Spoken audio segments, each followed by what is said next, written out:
Doctor told her, do you know why? Your kids have done HIV negative. What? Whoa. That was a miracle to us. Come on. That was a miracle to us. That is what gave us a lot of strength. We were really excited. And I remember there was a time they brought a kid who was just like 3 days.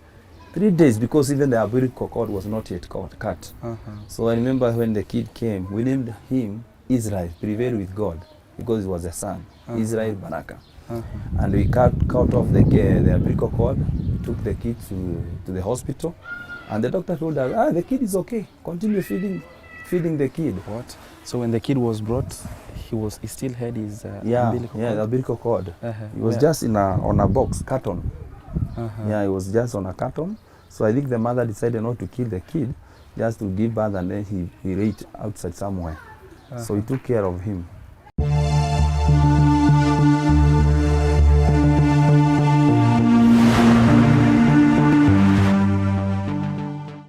Diamonds, they say, are made out of intense pressure, and that is exactly what Simon Mwangi is made of. For the last 19 years, he's been referred to as the father to the fatherless and the unwanted in society. Unfortunately, a month ago, he lost his wife, and for him and his 54 adopted kids, life has not been the same. Join me in today's episode of My Story as we get to break down his life journey. Hey, naona mnakula, mambo iko aje?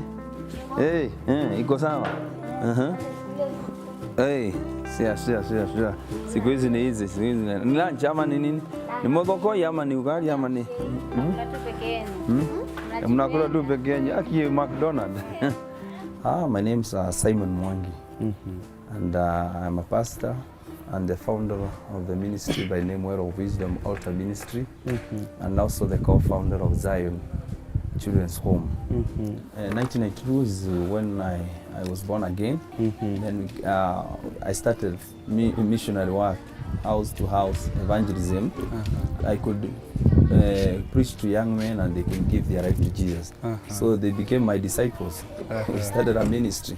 So we could move all over, moving to school, preaching to them, also in mental hospital. In the other hospital, we could go there and share the word of God, praying for the people. And after a few days, that is when I met my wife, 1995. And then 1996, we decided to marry. Wow. Ania. Yeah. You know, nowadays people opt to date for close to 3-4 years before. No, if you are determined. Also, you have to learn your partner, and then you must understand him or her. So because marriage is built on understanding. Exactly. So if you understand someone, so you'll be able to cope up together. And with us, because we are born again, there was nothing we could hide from each other. So she was open to me and I was open. We could not pretend. Wow. So, but after Ania, we got married. And after Ania, then we got our first daughter, Zion. We have 4 kids. Zion is our firstborn. We have a secondborn who is a son, Judah, and our other 2 girls, Wise and Flourish. And I remember after that, as we are continuing with life, God spoke to us to go to Madare and do the work of a ministry. So we came from where we were because we used to do our own business. My wife was employed somewhere. So we decided to go in Madare and stay there. Do you know why? Because we were from the having Ella, so we could not understand how people feel when they don't have. Exactly. So we could go to Madare, and I remember we sacrificed all what we had. We sold all our furnitures, utensils, so that we may be able to fit in Madare. So in fact, we started with 2 homes. So as we were there, and now we started our ministry, as we were moving from house to house, that is when we discovered kids are suffering a lot. Exactly. Now is when my wife told me, For the last 1 year, we have been moving up and down. Have discovered children are in great problem.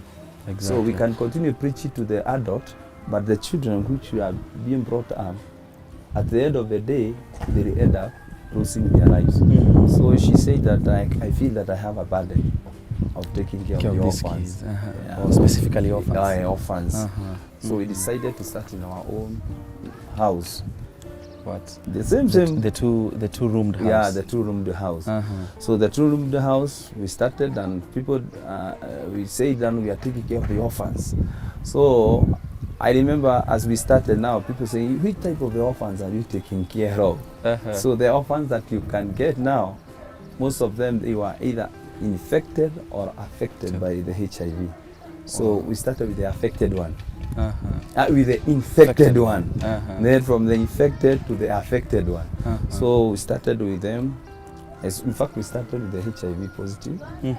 And I remember after 8 months, when we were going for the checking, and they did a test, they asked, what do you really give these children? No, it's just food. You give them food and balanced diet. I don't know, and also some prayers here and there. Exactly. So the doctor told us, do you know why? Your kids have done HIV negative. What? Whoa. That was a miracle to us.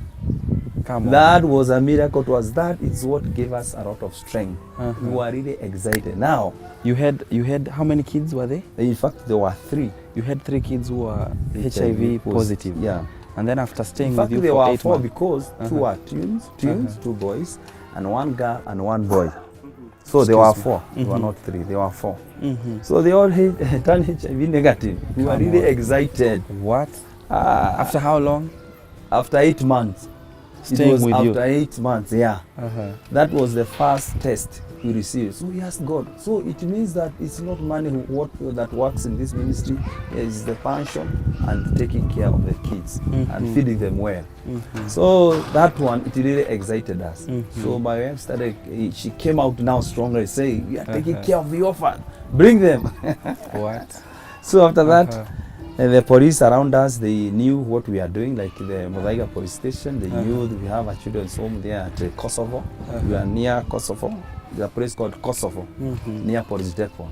So if police could get a lost kid somewhere, they could drop it to our place. Wow. And I remember there was a time they brought a kid who was just like 3 days. 3 days, because even the umbilical cord was not yet cut. So I remember when the kid came, we named him Israel, prevail with God, because it was a son, Israel Baraka. And we cut off the umbilical cord, took the kid to the hospital, and the doctor told us, the kid is okay, continue feeding the kid. What? So when the kid was brought, he still had his umbilical cord? Yeah, the umbilical cord. It was just on a box, carton. Yeah, it was just on a carton. So I think the mother decided not to kill the kid, just to give birth, and then he laid outside somewhere. So we took care of him. What? Yeah. So as we continued with the kid, the boy grew. Now he's strong. Now he's 16 years old now. Wow. Yeah. 16 years old. Yeah. And the one that we started with them, HIV positive, like one of them, he's still with us now. Now he's turning 18 years next year. What? Yeah. Kwa majina ni Wisdom Glory, nina miaka 16. Dada alinieleza kwamba nilijipata zao nilikuwa na siku 7 na nimegrow na wao, na mom pia wamenilelea kanisani. Pande ya kanisani niko sawa, pia nyumbani niko sawa. Yeah, we also, I remember there is another one who is also a boy. He came, they were brought by their grandmother, but we came to discover the younger sisters, they used to tie the boy with a wire around the knee, so that they can move out and go and look for food and bring the food to their small boy. He came here when he was 8 months. Now he's also 17 years old. Wow. And now he's very strong. They are now informed too, and they are doing good. Do they know their stories? They know their stories. If you want these kids to be at peace, let them have their story. Give them their story. Now what you'll do, you'll just keep on counseling them. Me and my wife, we stood as mother and the father figure. So Zion is like a family-based. Yeah, it's a family-based institution. So we have to tell them, this is how you came in Zion. You are like this. You are not a Kikuyu. You are from this tribe. Let them know. So don't allow them to lose their identity. Let them know, because one day they'll grow up. Yeah. So when they discover you did not tell them the truth, they will be really affected. Exactly. So it's good to tell them their story, and then by that, they'll get healed from the inside, slowly by slowly. So even if you share about them, they are not affected. They know their story. Yeah, and that is what makes us to continue doing this work, and it gives us a lot of energy. Exactly. Yeah, in Zion we don't do the adoption. We want to see the end of the kid. What kind of a person is this? Exactly. Because even Moses was abandoned by his mother somewhere. What keeps you going? And how probably do you get to support these kids? Okay. What keeps us going is like the well-wishers, especially the young generation. They can come and give 10 bob. Another one can come and give his 10 bob. So the community around us and the friends, that is what keeps us going. The mom in the family. Yes. I've not seen her around. Oh, this is very important, and it's very great. After being with my wife for the last 24 years, it was on October 8th this year, she went to be with the Lord.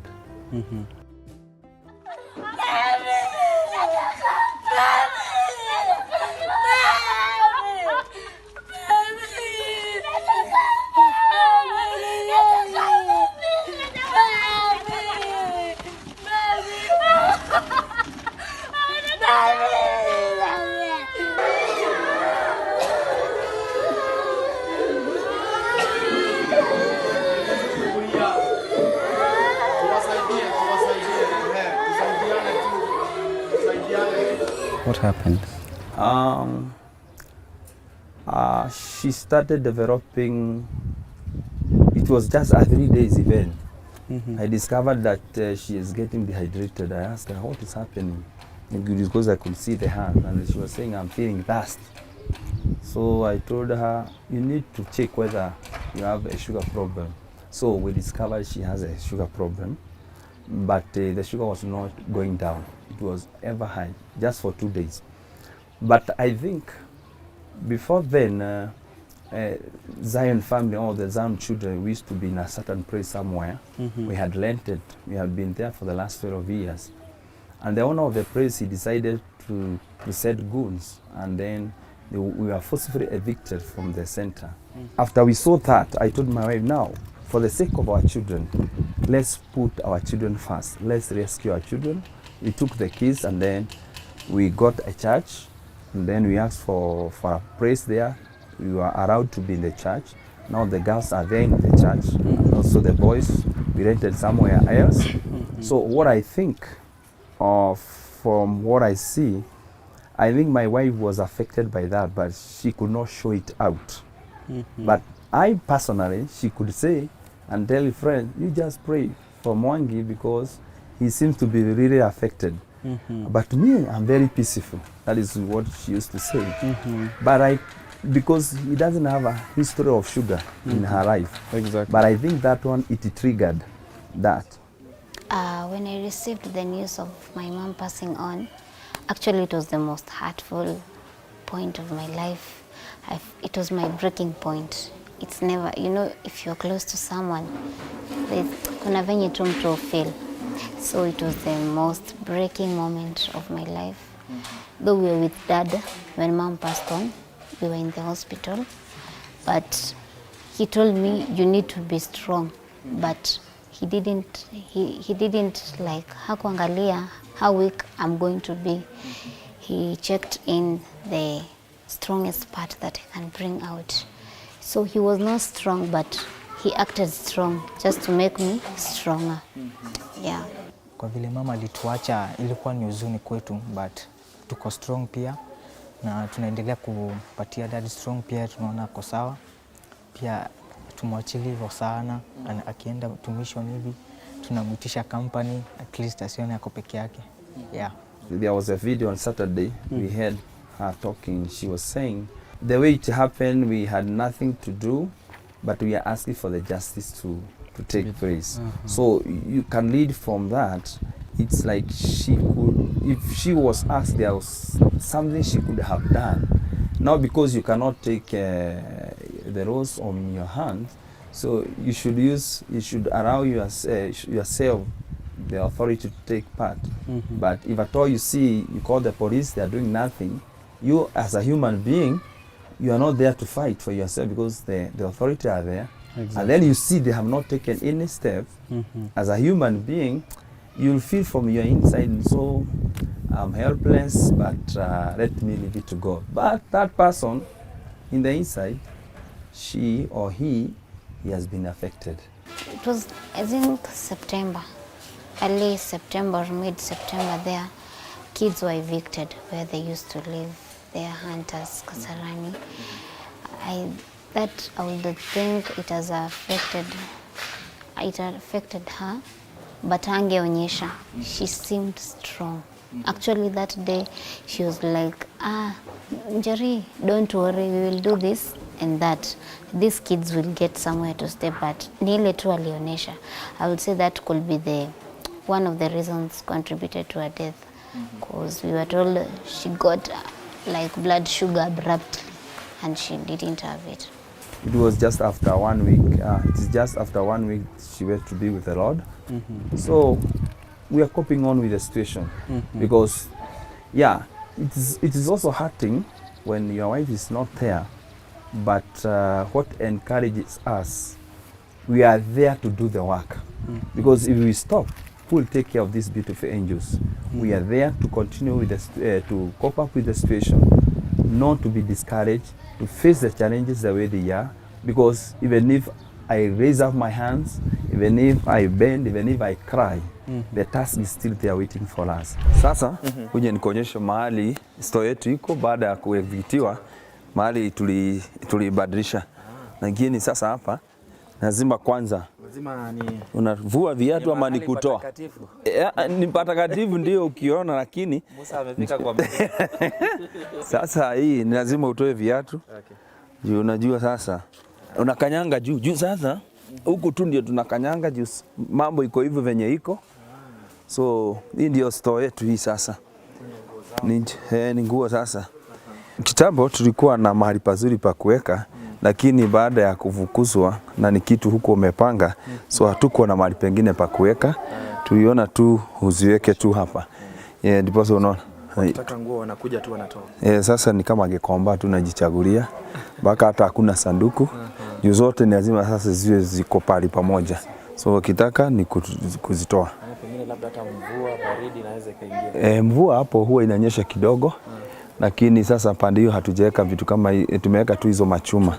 So tumezirudisha kidogo. Yeah. So hizo ndo vitabu. By the way tulikuwa na mpaka library. Sasa hizi ni zile vitabu tuliweza kuziokota na ni zenye tu tuliweza kuokota kidogo. So hizi ndio zile vitabu na for now sasa hapo ndio tumeweka hizo vitabu. So hata library hakuna, ni vitabu tu tumeweka hapo. Lakini maisha niendeleaje? Lazima tujitie nguvu. Unajua unafaa ku adjust na change. Uweze kuendelea na hiyo evicted change. Ni kweli. Na change itaendelea kuwa. Si hata wewe kuna wakati ulikuwa mtoto hana meno na sasa yuko na magego. So change lazima iendelee. So now Zion has the big task of filling her mother's shoes. She have to. No option about that. But she has started now. I can see the way she's talking authoritatively to the kids. Because her mother was a strong woman, you could not discuss anything that is not right. Yeah, she could tell you this is not the way things should be done. Even the kids know. So I can see now Zion is trying to catch up with the situation slowly by slowly. Yeah. One thing my mom used to do was first feed these children, make sure they don't sleep hungry. So that's what I'm doing. Nafanya juu chini, watoto wasilale njaa. And wajalala njaa tangu wapasi. Yes, the other thing, also she used to look after the widows. Just the other day, I tried and sent them food. Wewe Mashao, chunga usiume kijiko. Mashao karibu ameza kijiko. Mko sawa? Yako iko wapi? Nimemaliza. Na hizi ni za nani? Oh, ni za Eric. You know, when my wife was alive, we used to discuss and saying how a family that the husband has died, it's more better than a family that the wife is died. So we used to say, hey, but in fact, it's better a husband to go first than a wife to go first. So that we used to make jokes somewhere.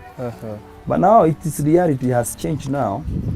Now because of what we have been doing, all day long, me and my wife, we used to walk together for the last 24 years. If you could see me, eat us away, you should know, few minutes you'll find her. So with that, because our interaction and our relationship, there's no way I can run away from the call. Exactly. Because they has been with us. The kids knows me as their father and the father figure. So I don't have any option. How many kids do you have as of now? Right now we have 54 kids. Plus mine's 4. So, and I know this is not the end of it.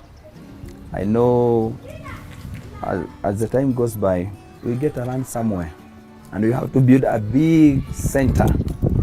And I know the desire of my wife was to have a place to settle the kids so that they may know or they may understand they have a place that they call it as a home.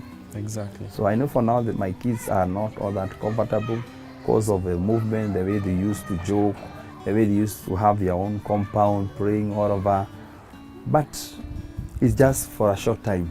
We are here to face the challenges the way they are. Exactly. We are not there to fear. I'm interested. Why were you evicted from the other side?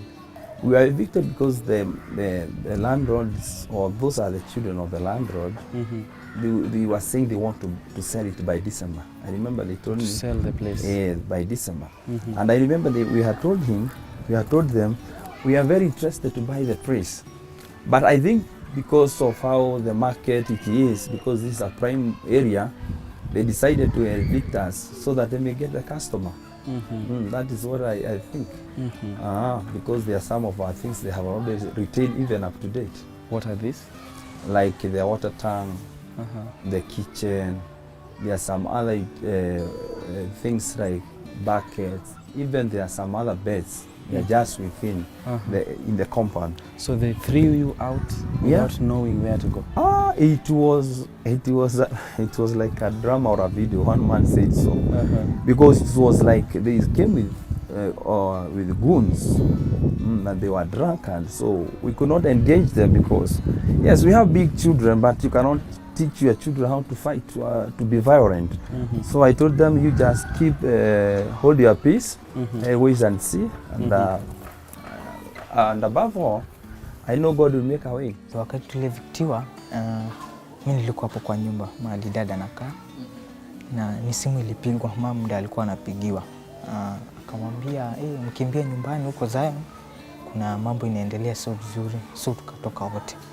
Tukakuja huko tukapata wametoa vitu, wanabomoa, mlango iko, gate iko wazi. Wakaanza kutoa vitu nje, wakaingia store, wakatutolea chakula, wakatoa viti, wakaingia kwa bedrooms, wakatoa vitanda, and hakuna cha tungefanya, hata tungeanza vita, si wenyewe ndio tungeumia. So dada alituambia tu tukuwe strong, kuna kitu Mungu atafanya. In fact, if it were not the well wishers who saw it on TV and then they came and bring food the following day, it was not a simple thing. It was a very painful issue because you could call people, they were not responding. So it was not a good picture. It was very hard and very challenging, at the same time embarrassing, you see, like it was very hard for us. So one thing was like, sisi wote tumeokoka, we believe in God, and we're like, kwani God anaweza tuacha at this, like this breaking point of life. So, but I believe haizi tuacha. Do you harbor any hard feeling for the person who evicted you? Now, if you keep on piling things in your heart, because now my wife is not there, even if I keep on having all those grudges, I never move forward. Exactly. So there's no need of, yes, what it happens is not life, but I can't allow that to be a blockage of my future. So even Jesus said, forgive them, for they do not know what they are doing. Because even if we do anything, no one can pay back.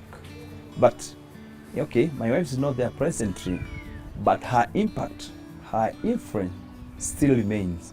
How different has it been since your wife passed on for you? Hey, it's not all that simple. Because when, it's like a memory. You have been programmed that every morning she's there to take water for you, everything to prepare things for you. When you wear clothes, you ask her, is this okay? Now you don't have that person. When you're in bed, when you turn, it's only you. You see her clothes, but all of a sudden you remember there is a task ahead. So you have to accept all what happened. And yeah, you can cry sometime, but you just ask God to encourage you, because if I am the father and I cry before, okay, it's normal to cry, but we should cry, but it should be very wise, because when I start crying before my children, they will cry. Now, the orphans, when I cry before them, they all cry. When I cry before my church member, they all cry. Who will help who? So, after that happened, people have been talking to me, they have been advising me not to be alone, to make use of that time when I don't have anything to do. I can speak to people. We can share a lot. You visit people if they are not visiting you. And by that, it keeps me busy.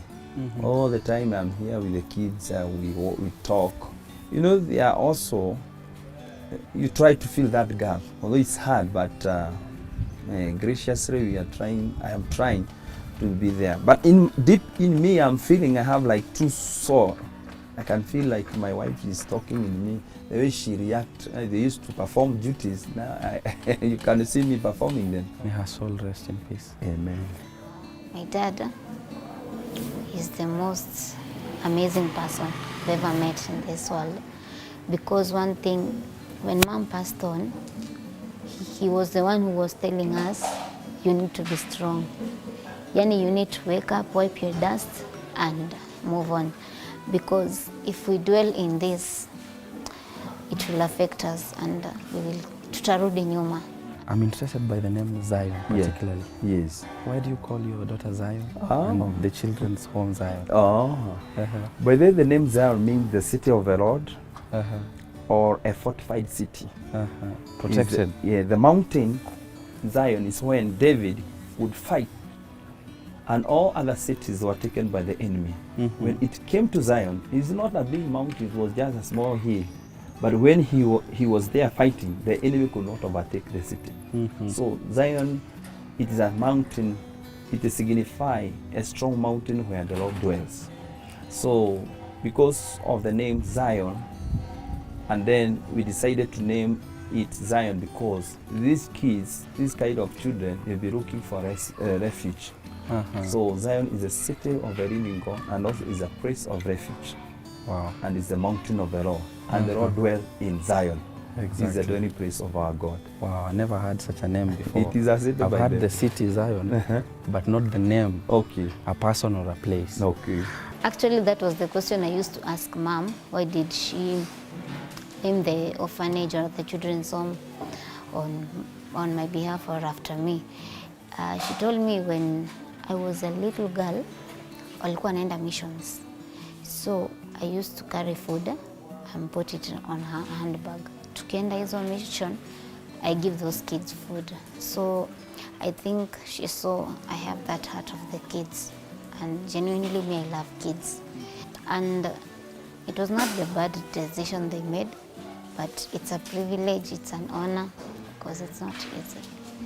Basically, what kind of challenges do you face as at now with the kids that you have? Like now with the COVID-19, people are not moving all there. The kids are not in school. Just few of them who are in Form 4 and class 8 and class 4. So it's handling. You must keep them busy.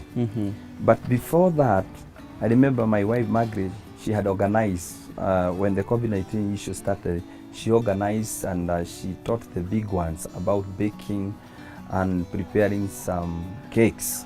Now, that one has really helped us. Now, that is the way you can diverge their energy too. Because you can't keep them on books. Exactly. They cannot do it. Reading day on day out. It's true. Yeah. So at the end of the day, you are able to contain them by doing something. Exactly. Because you can't stand there, keep on telling them, hey, don't do this. So give them something to do. You know, that is the way of the training a child. Okay, as you can see, we are making key holders by beads, and you have seen the way our kids are trying to demonstrate is part of our skills which we are impacting to them, and we are use Z as part of our logo. We are using Z as part of our logo because by this is part of keeping our children busy. Like in this time of COVID-19, there's no way you can engage the children with activity. This is the only best way we found it is good with them, so that they may be able to test the ability of their hands. Even the Bible tells us that God will bless the works of your hand. So this is what we do. Maybe people, when they visit us, we give them, and then they give something. At the end of the day, we can't lack food. So this is what we do as part of our income generating activity. And it's part of keeping our kids busy. Yeah, so and beside that, I do sing gospel music. So kuna watoto wanapenda pia kuimba. We do take time, we sing with them, learn this and that. Yeah.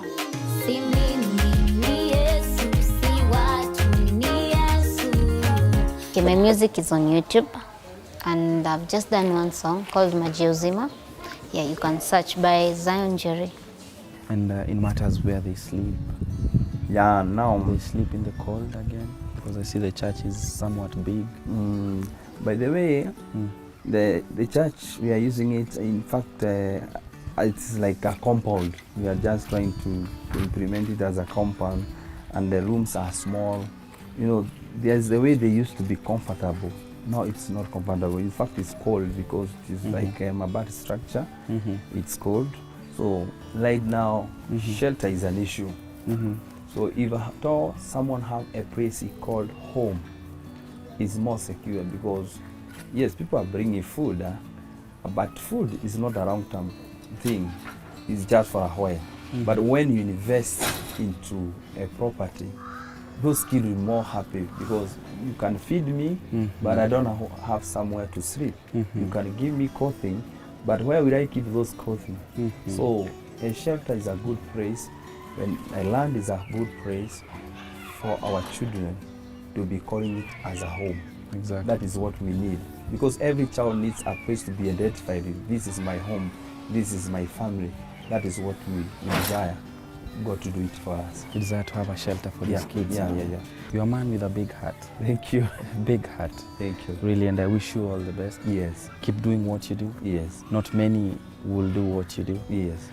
I want you to encourage someone, especially these people who, you know, it's on a daily basis.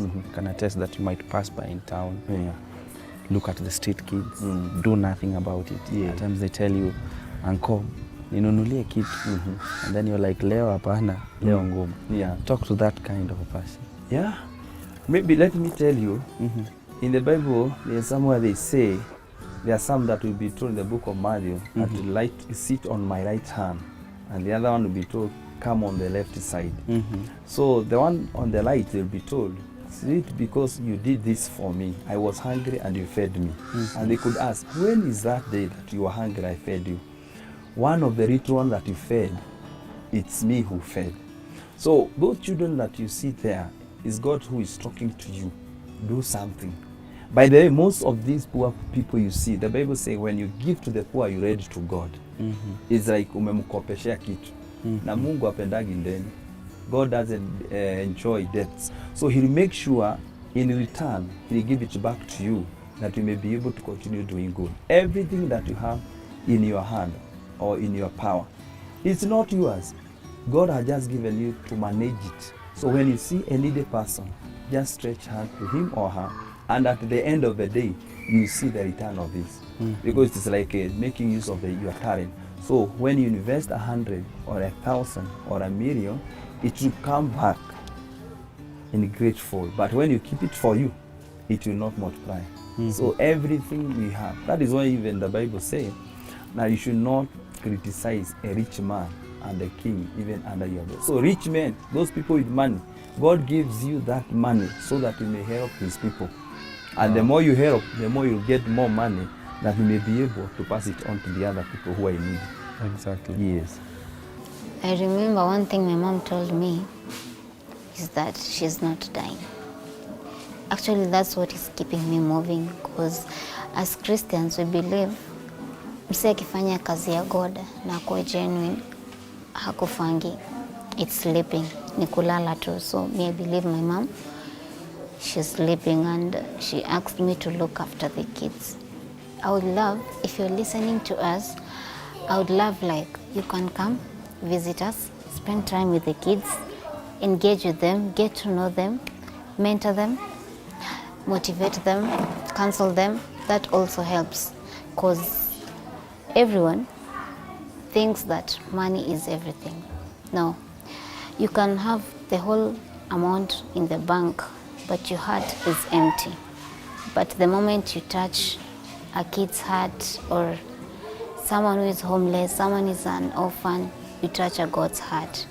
So if you can come visit us, spend time with the kids, show them love, let them know you love them, even if you're far.